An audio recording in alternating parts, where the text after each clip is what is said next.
Hello everyone, I'm Bob Jackman. I'm the teacher and virtues facilitator at the Charles J. Andrew Youth and Family Treatment Center in Cheshire. It's a sad day in our country's history, to say the least. So in honor of those 215 beautiful souls that lost their lives at the residential school in Kamloops, BC, we thought we'd like to do something with regards to the virtues in their honor. Now I asked the youth at the center what virtues would be appropriate, let's say, to present on their behalf. And they took the pack of virtues cards, they went through them, and they came up with two that they thought would be appropriate. Now, I'd like for them to present them, but because of confidentiality reasons, I have to do it on their behalf. So on behalf of the staff and the youth and children at the treatment center, here's the first virtue they picked. The virtue of compassion. The quote from Lone Chief of the Pawnee Nation. The quote says, "Take pity on people that are poor, because we have been poor and people have taken pity on us." Compassion is understanding and caring for someone who is in trouble, is hurt, or has made a mistake. It is being kind and forgiving when others are sorry for what they have done. It is caring deeply and wanting to help, even if all you can do is listen or say kind words.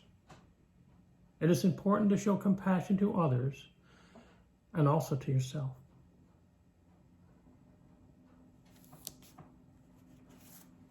And certainly we have compassion for all the families that are affected by this tragedy.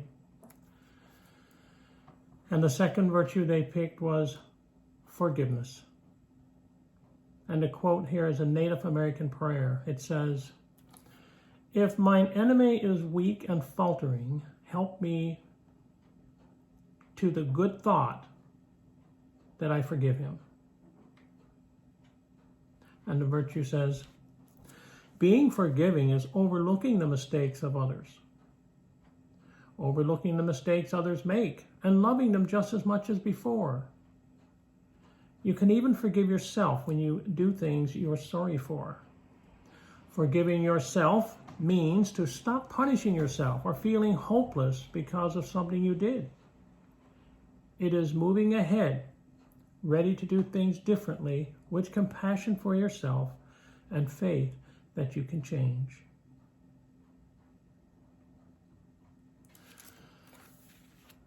I picked one as well. And I picked one called justice. We may not see the appropriate justice necessary for those that are or should or can be held accountable for this tragedy, but I'm quite sure the Creator is quite capable of justice. Here's the quote from Wabasha. "It is unjust that a wicked man should escape the punishment of his crime. It is tenfold more unjust that an innocent man be punished in his place." Here's the virtue of justice. Practicing justice is being fair in everything that you do. It is seeing with your own eyes and not judging something or someone by what other people tell you. Being just is standing up for your own rights and the rights of other people. If someone is hurting you, it is just to stop them. It is never just for strong people to hurt weaker people. Justice means that every person's rights are protected. Now, I'm a firm believer that certainly anybody that has authority over children need to go through a virtues program. They need to be part of the Virtues Project that's worldwide in some shape or form, because the virtues that are within us are the ones that need to be nurtured And they're all in us. And if, I think, the virtues had been nurtured in those that were in authority in those residential schools, I think we might have had a much better outcome, you know. However,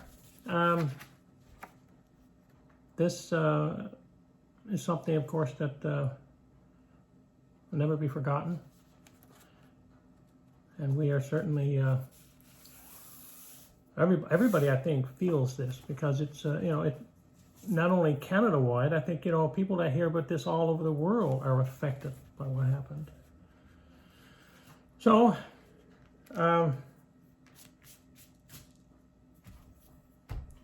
I'm glad to have the opportunity to present this on behalf of the 215 children that, you know, basically disappeared from mom and dad without a trace, and now have recently been discovered. It is so sad. Thanks for watching. Bye for now.